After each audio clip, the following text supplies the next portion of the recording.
It's 5 for Friday on November 18th. Every Friday, I post 5 things that I think are of interest to people who are in public sector in general and public procurement specifically, to try to give a checklist of things at the end of a busy week. And boy, for me, it has been a busy week. I guess I'll tell you more about that at the end. So first, NIGP does their monthly show, which is called Radio NIGP, coordinated by my friend Victor Leamer. And they get a lot of the NIGP thought leaders and luminaries to chime in on different topics. This time, it's about new to procurement start here, and has great tips on entering the public procurement profession with goals and visions towards a successful career. Always an important topic.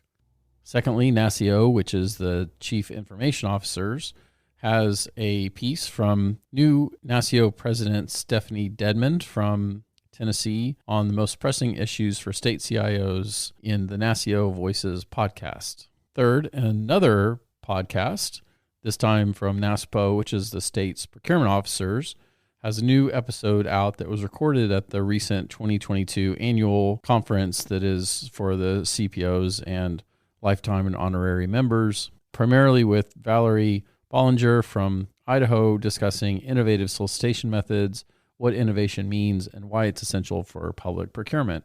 Fourth, still with NASPO, but now dovetailing into their partnership with NAEP, which is the National Association of Education Procurement, talking about some of the additional benefits available to higher education members, including access to the Value of Negotiations Toolbox for free as a result of that partnership.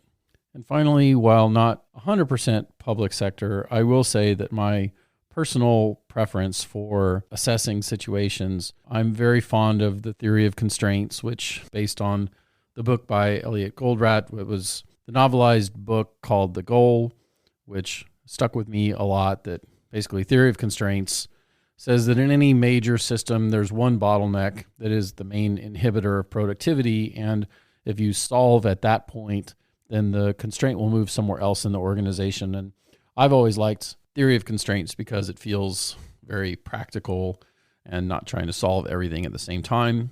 So on LinkedIn, Philip Maris from France is one of the most consistent posters on theory of constraints, and he has a nice post about the issue with starting so many projects at one time, certainly an issue for public sector. And he has a sentence in there that says, "The goal is not to have all resources busy on something. It's to deliver great projects on time." That sentence struck me, so I'm sharing a link to him because I think it's something everyone can take some benefit from. Well, it's the week before Thanksgiving, and this week I was in both San Juan, Puerto Rico, and Oklahoma City, as well as home, with multiple delayed flights and early morning wake-ups as a result.